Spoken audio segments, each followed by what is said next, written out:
To everybody, today we are going to read the last lesson from Flamingo, the first chapter written by French novelist and short story writer Alphons डुडेट। आज हम लोग flamingo का पहला lesson that is titled as the last lesson, जो Alphonse डुडेट के द्वारा लिखी गई है, जो एक फ्रेंच नोवेलिस्ट और शॉर्ट स्टोरी राइटर थे। इस स्टोरी के आज हम लोग बैकग्राउंड, थीम, मैसेज और कैरेक्टर, इतने चीजों को देखेंगे।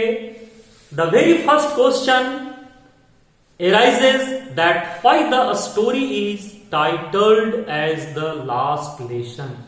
Why the first lesson is titled as the last lesson? तो सबसे पहले हम लोग देखें कि इस स्टोरी का टाइटल द लास्ट लेसन क्यों रखा गया, किस पृष्ठभूमि में, in which background the short story last lesson is written and what is the underlying message of the story the last lesson. First of all, the short story the last lesson is set up in the background of Franco-Prussian War 1870-71। इस story को Franco Persian वार की पृष्ठभूमि में लिखी गई है। यह युद्ध 1870-71 के बीच चल रही थी। अब यहां पर दो टर्म है, फ्रैंको पर्शियन वार 1870-71। फ्रैंको रिप्रेजेंट करता था फ्रांस को, जिसकी कैपिटल पेरिस है, राजधानी। पर्सिया उस समय एक रिपब्लिक गणराज्य था, जिसमें आज के 3 देश जर्मनी, पोलैंड एंड ऑस्ट्रिया, ये तीनों मिलकर पर्सिया कहलाते थे, जिसमें सबसे पावरफुल था जर्मनी, जिसकी राजधानी है बर्लिन, और इसका लीडर था बिस्मार्क। ऑटोमन बिस्मार्क का नाम आप लोगों ने सुना होगा, जिसने जर्मनी के यूनिफिकेशन में, जर्मनी के एकीकरण में बहुत ही महत्वपूर्ण भूमिका निभाई थी। तो इसी बिस्मार्क के नेतृत्व में पर्सिया ने फ्रांस को बुरी तरीके से पराजित कर दिया था। एंड 2 डिस्ट्रिक्ट ऑफ फ्रांस के 2 जिले, अल्जाक and Lorien, which 2 districts of France were captured by Persia? So the 2 districts, Alsace and Lorraine, were the 2 districts of France which were captured by Persia. देखिए, जब भी कोई शासक जीतता है तो उसका पहला टारगेट होता है कि वहां के बौद्धिक जड़ों को, जिसको हम लोग बोलते हैं इंटेलेक्चुअल रूट्स, को काट देना चाहता है। तो जैसे ही पर्सिया का गुलाम बना फ्रांस के 2 जिले अल्जाक और लॉरियन, तो बर्लिन से ए ऑर्डर आया। What order had come from Berlin? To teach only German language in the schools of Alsace and Lorraine, कि अब अगले दिन से अल्जाक और लॉरियन के विद्यालयों में फ्रेंच के जगह जर्मन भाषा की पढ़ाई होगी। दूसरा जो ऑर्डर था, बहुत सोच समझकर, 2 ऐसे प्रोफेशन है, टीचर और डॉक्टर, जिस पर चाह कर भी कोई बहुत सारी पाबंदियां नहीं लगा सकता। इसलिए दूसरा जो ऑर्डर था बहुत सोच समझ करके लाया गया। जैसे अगर किसी इलाके से बांसुरी बजना बंद करना हो तो बांसुरी मत तोड़ा जाए, पूरे इलाके का बांसुरी खत्म कर दिया जाए, न रहेगी बांस न बाजेगी बांसुरी। इसलिए दूसरा जो ऑर्डर आया वो बहुत ही सोच समझ कर आया था। जो फर्स्ट ऑर्डर क्या आया, to teach only, the order had come from Berlin to teach only German language in the schools of Alsace and Lorraine. और जो दूसरा ऑर्डर आया, and all French teachers were ordered to quit their chairs for the new German teachers. दूसरा जो आदेश था कि जितने भी वहां पर फ्रेंच लैंग्वेज के टीचर थे उन्हें यह आदेश दिया गया कि वे अपना अपना पद वहां से छोड़कर चले जाएं, न रहेंगे वहां पर फ्रेंच लैंग्वेज के टीचर, न बच्चों को पढ़ाएंगे। इसी क्रम में M Hamel was a teacher of French language. Who was M. Hamel? M. Hamel was a teacher of French language in the school of Aljac, where he had been teaching for the last 40 years. M. Hamel अल्जाक के एक school में French language के teacher थे, जहां पर वो पिछले 40 वर्षों से पढ़ा रहे थे। यू कैन जस्ट इमेजिन कि जो टीचर अगर किसी गांव के स्कूल में 40 इयर्स से पढ़ा रहा हो तो 3 जेनरेशन को पढ़ा चुका होगा। As per the order of Berlin, Berlin के आदेश के अनुसार, since that was the last lesson of French language by M Hamel, so the story is titled as the last lesson. चूंकि वह एम हैमेल के द्वारा लिया जाने वाला फ्रांसीसी भाषा का आखिरी क्लास था, that's why the story is titled as the last lesson.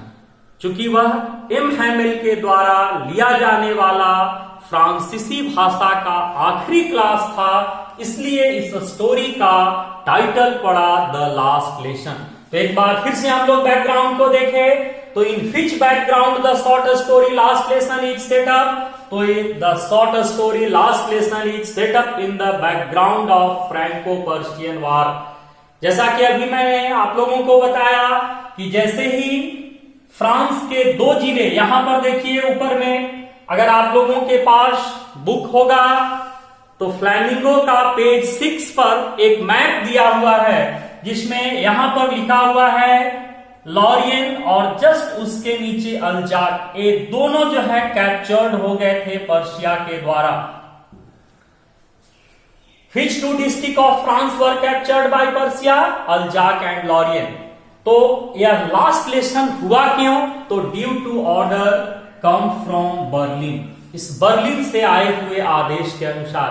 क्या ऑर्डर आया बर्लिन से? To teach only German language in the schools of Aljac and Lorient, and all French teachers were ordered to quit their chairs for the new German teacher. अब हम लोग देखेंगे कि इस last lesson में M Hamel ने गांव वालों से जो अपील की है, that is the underlying message of the story.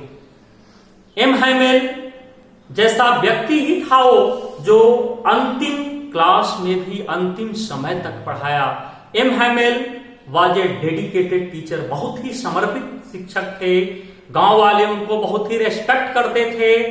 इस आखिरी क्लास में उन्होंने जो अपने स्टूडेंट्स और विलेजर्स से अपील की है, that is the underlying message of the story. तो इसके बाद हम लोग केवल देखें सबसे पहले बैकग्राउंड से कितने क्वेश्चन हो जाएंगे। तो in which background the short story last lesson is set up? तो Franco Prussian war 1870 to 71। Second, which 2 district of France were captured by Prussia? Alsace and Lorraine. Third, what order had come from Berlin? Berlin से क्या आदेश आए? तो the order had come from Berlin to teach only German language in the schools of Aljac and Lorient, and all French teachers were ordered to quit their chairs for the new German teacher. 4 number जो question होगा, who was M. Hamel and why that was his last lesson? या justify the title of the story the last lesson. M Hamil was a teacher of French language in the school of Aljar, where he had been teaching for the last 40 years. As per the order from Berlin, since that was the last lesson of French language by M. Hamel, so the story is titled as the last lesson. Clear? अब देखें हम लोग इस story से writer कौन सा message देना चाहता है। देखिए, सबसे पहले मैं इसके थीम को समझा रहा हूं। स्लेवरी इज द ग्रेटेस्ट कर्स। दुनिया में गुलामी से बड़ा कोई भी कष्ट नहीं। ये कहा भी जाता है कि दूसरे के अधीन रहकर हम स्वप्न में भी सुख की कल्पना नहीं कर सकते। पराधीन सपने हूं सुख नहीं, यह सबको हम लोग जानते हैं। तो इस स्टोरी में एम हैमिल ने गांव वालों और विद्यार्थियों से अपील किया है कि mother language is the most beautiful language which plays a pivotal role to unite people. Pivotal means very important, and we know that unity is essential to regain the lost freedom. और हम जानते हैं कि एकता खोई हुई स्वतंत्रता को प्राप्त करने के लिए अति आवश्यक है। हम खोई हुई स्वतंत्रता कैसे प्राप्त करेंगे? तो उसके लिए जरूरी क्या है? एकता। और हम एक कब होंगे? तो जब दूसरे की भावनाओं को हम समझेंगे। और दूसरे की भावनाओं को हम कब समझेंगे? जब हम उसकी भाषा को समझेंगे। तो अपनी भावनाओं को व्यक्त करने का और दूसरे की भावनाओं को समझने के लिए मातृभाषा से बेहतर कोई विकल्प नहीं होता। अतः हमें किसी कीमत पर भी अपनी मातृभाषा को भूलना नहीं चाहिए, because it is the only की, एकमात्र चाबी है जो हमें गुलामी की जंजीरों से या दास्ता की बेड़ियों से मुक्ति दिला सकती। भाषा में खास करके अपनी जो मातृभाषा उसमें एक मैजिकल पावर होती, एक जादुई क्षमता होती जो लोगों को आपस में यूनाइट करती। तो देखें, इसका हम लोग मैसेज जो एम हैमिल लास्ट लेसन में अपने गांव वाले और विद्यार्थियों से जो अपील किए हैं, that is the message of the story. तो इसमें सबसे पहले हम लोग अब यहां पर देखें कि what is the message of the story, underline message of the story the last lesson. लिखेंगे simply, mother language is the most beautiful language.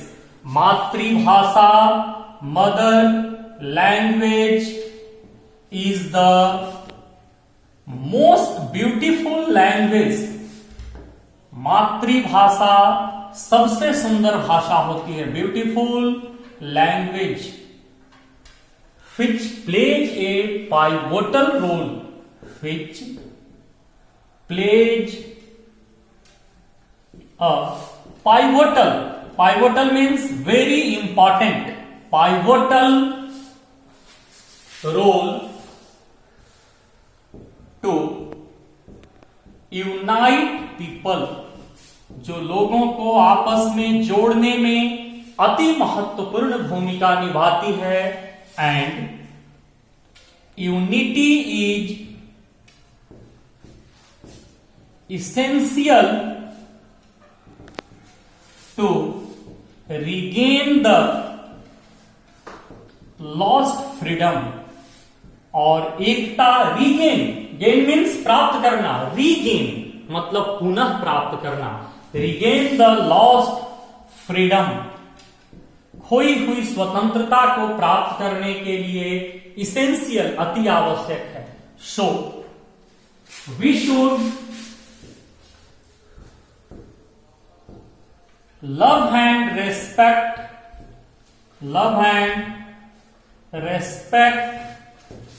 Our mother language. हमें अपने मातृभाषा का सम्मान करना चाहिए, मातृभाषा से प्यार करनी चाहिए। And we shouldn't forget it. We shouldn't forget it at any cost. और किसी कीमत पर भी हमें अपनी मातृभाषा को भूलना नहीं चाहिए. Because when people are enslaved, क्योंकि जब लोग गुलाम हो जाते हैं, but if they hold fast their mother language, अगर वे अपने मातृभाषा से जुड़े रहते हैं तो it proves a key to come out of the prison of slavery. तो यही मातृभाषा गुलामी की जंजीरों से मुक्ति दिलाने में चाबी का काम करती है.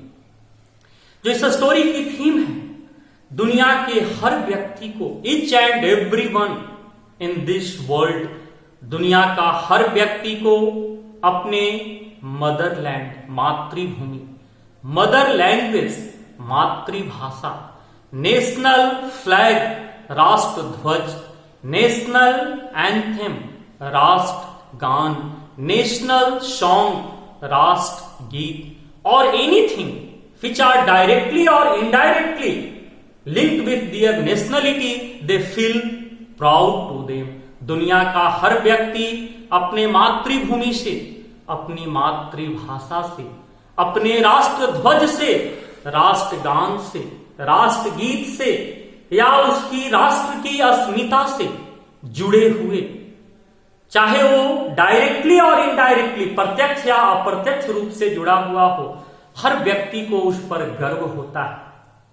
लेकिन जब लोग गुलाम हो जाते हैं और उन्हें जबरदस्ती, बाय फोर्सली, दूसरे की राष्ट्रभाषा, दूसरे का राष्ट्रध्वज और दूसरे का राष्ट्रगान अपनाना पड़ता है, तो उस कंडीशन में व्यक्ति अपने आप को बहुत ही अपमानित महसूस करता है, जैसा कि इस स्टोरी के लोगों ने महसूस किया. जैसे अगर फॉर एग्जाम्पल, अगर तुम लोगों में से बच्चों किसी को भी अगर हाथ में तिरंगा देकर वंदे मातरम कहने के लिए कहा जाए तो आप गर्व से बोलोगे, उसमें कोई हेजिटेशन नहीं होगी. लेकिन अगर चार व्यक्ति आप लोगों को पकड़ लिए और बाय फोर्सली दूसरे देश का जो है वो झंडा दे करके और बोला जाए उस देश को जिंदाबाद कहने के लिए, तो यू कैन इमेजिन कि उस समय आपकी भावनाएं कैसी होंगी, आप कैसा, कितने ह्यूमिलिएट महसूस करोगे. और नहीं तो अगर सन्नी देओल के जैसा अगर ताकत होगा तो चापानल भी उखाड़ लेंगे. तो यू कैन इमेजिन कि किस तरह से अपने ही देश में रहकर याल्जाक और लॉरियन के लोग अपनी मातृभाषा को नहीं पढ़ सकते थे, तो उनकी फीलिंग कैसी होगी. You can just imagine. We have no word to express their feelings. हम लोगों के पास कोई शब्द नहीं जिससे उनकी भावनाओं को हम व्यक्त कर सकें. You can just imagine. आप केवल उसकी कल्पना कर सकते हो कि उस समय व्यक्ति अपने आप को कितना ह्यूमिलिएटेड, कितना अपमानित महसूस करता है. अब अगला पार्ट जो है, इसमें दो कैरेक्टर हैं, एम हैमेल और फ्रांच. तो जैसा कि हम लोगों ने बैकग्राउंड में देखा एम हैमेल के बारे में, और दूसरा कैरेक्टर जो इस स्टोरी का नरेटर है, दो ही मेन कैरेक्टर हैं. फर्स्ट कैरेक्टर है एम हैमेल. एम हैमेल कौन थे? M Hamel was a teacher of French language in a school of Alzac, in the school of Alzac, where he had been teaching for the last 40 years. M Hamel Alsace के एक school में French language के teacher थे, जहां पर कितने वर्षों से? 40 इयर्स, 40 वर्षों से वो पढ़ा रहे थे. He was a strict teacher, बहुत ही स्ट्रिक्ट, कड़े स्वभाव के थे. He was a strict teacher who used to keep terrible मतलब भयावह, terrible iron ruler in his hand, जो अपने हाथ में भयावह लोहे का डंडा रखते थे। और जो बच्चे लेसन याद नहीं करते थे उसी से उनकी आरती उतार दिया करते थे। लेकिन एक बहुत बड़ी उनकी विशेषता थी कि ही वॉज ए स्टॉन्च नेशनलिस्ट, वह एक सच्चे देशभक्त थे। स्टॉन्च नेशनलिस्ट, वह एक सच्चे देशभक्त थे। दूसरा जो कैरेक्टर है इस स्टोरी का वो है फ्रांज। फ्रांज कौन है? He is the narrator of the story, he is the narrator of the story. इस स्टोरी का फ्रांज नरेटर है। He was a little boy, वह एक छोटा लड़का था, little boy who was the student of M Hamel. M Hamel का वो विद्यार्थी था। वो बहुत ही जो है पढ़ाई में उसका मन नहीं लगता था। स्कूल उसके लिए बंदी गृह, पुस्तकें उसके लिए बोझ हुआ करती थी, बर्डन। और एम हैमिल तो साक्षात विलेन हुआ करते थे। लेकिन देखेंगे कि कैसे आखिरी लेसन के दिन फ्रांज का हृदय परिवर्तित हो जाता है और अचानक से पुस्तकें उसके मित्र, स्कूल उसके लिए मंदिर, और एम हैमिल विलेन से डायरेक्ट हीरो बन जाते हैं। But unfortunately that was the last lesson. तो बच्चों, अगले क्लास में हम लोग एक पैराग्राफ को देखेंगे। अगर ईमानदारी से कहा जाए तो बिना बुक का लिटरेचर को कंप्लीटली समझ पाना थोड़ा मुश्किल जरूर होता है। लेकिन जिस दौर से हम लोग गुजर रहे हैं उसमें हम लोगों के पास दूसरा कोई विकल्प भी नहीं है। तुम लोग पूरे प्रिपरेशन के साथ घर गए नहीं हो, सबके पास बुक होंगे या नहीं होंगे। मैं कोशिश करूंगा कि एक एक पैराग्राफ को तोड़कर जितना भी संभव हो सकेगा मैं तुम लोगों को बताने की कोशिश करूंगा। अब अगले वीडियो में हम लोग इस लेसन को एक एक पैराग्राफ करके पढ़ेंगे। Thank you.